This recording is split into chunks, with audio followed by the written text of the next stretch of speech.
Igama unkanyiswa kaZuma Isibongo. Umfana wasempendle abamaziyo ke bambiza ubhutsubhutsu kungani njengephuzu matshitshi qomane. Le video nje ngidirecte kubafowethu ngithi mfowethu noma ndoda la ukhona ungalinge wenze leli phutha lokuthi ufakele umuntu wesifazane imali.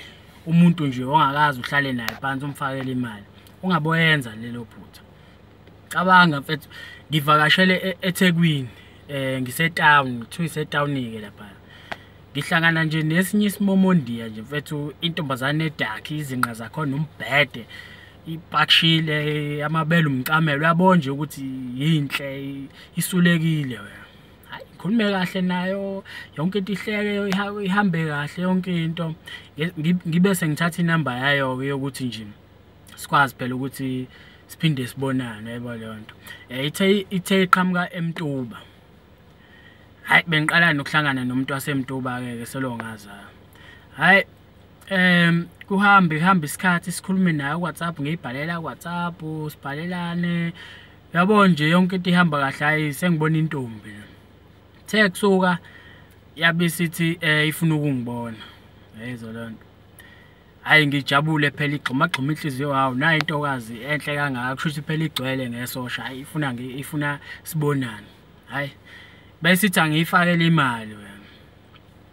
Hayi ngingayizwa ke kahle leyo ukuthi ngiyifakele imali but ngithi aweke ngilahlele just ukubona nje ukuthi abanye abantu bathembeke kanjani.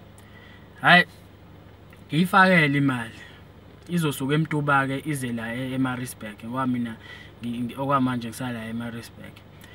Hayi ngikutshela ukuthi mfowethu kulesihlanu ithe izofika emini ngomgqibelo nje. Ngitshela ukuthi nje mfethu ngathi nje ngifaka imali okay ngikushaya umgqibelo ekseni ngivuke ngethawini ngiyogrosa izinto ezincane nje ukuthi ibuye ukuze ithi mayifika phela yabona nje kukhona izinto ezimnandi ama yogurt o ultramel o chocolate izinto engayithengi kwamina engathengeli kwamina. Hayi kuhamba isikhathi ngithi nje ngabo 11 ngena ku WhatsApp just ukucheck ukuthi ngifuna ukuyibuza ukuthi ikhamba kanjani. Ngithi ngiya check iprofile pic yayo angisayiboni. Ngibhalela imessage ngibuza ngithi usulapho usuhambile ithike one tick. Hayi ngithi ngiyayifonela ingane ayibo nayi ifoni ingasangeni ngitshe mhlambe lo muntu mhlambe usesengozini noma kanjani. Ngiphinde ngibhalele WhatsApp hayi sangeni. Shothi hayi ngivele ngibone ukuthi hayi sengiblockiwe straight la. Ngitshela ukuthi nje mfethu yabona nje kube isifundo nami phela leso engithe nje mangihlala phansi ngibona ukuthi hayi yabona nje lelo phutha ngimele liphinde lenziwe ngisho nawu ubani umuntu ophila ufakele umuntu nje mfethu ongamazi imali. Ngithe lezi zinto sengithengileke bengikho ngangiqala mina ukuze ultramel uthi mawuyidla kube ngathi udla inhlaba mfethu ayehli na kahle la ama chips lawa ama simba chips awadliki.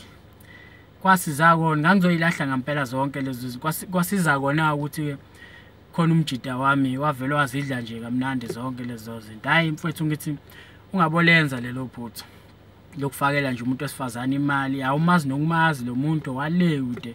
Cabanga ngiblockile ingane ngisakwazi nokuyibona manje ukuthi nje siqhubeke phela sixoxe ivele yafuna imali futhi izibonela isinayi nje la kumina yangigila ngempela.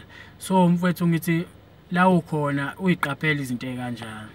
Ngiyabonga mfethu kusho mina ke ubhutsubhutsu kungani njengephuzu matshitshi qomane. Akusizi phela abafethu ukuthi silo siphinda amaphutha enziwe abanye abantu nawo phinde yawenza yiza leyo nto kobe nje ingqondo yami kahle. Bengithanda nje ukuxwayisa lapho ke ngibonge kakhulu.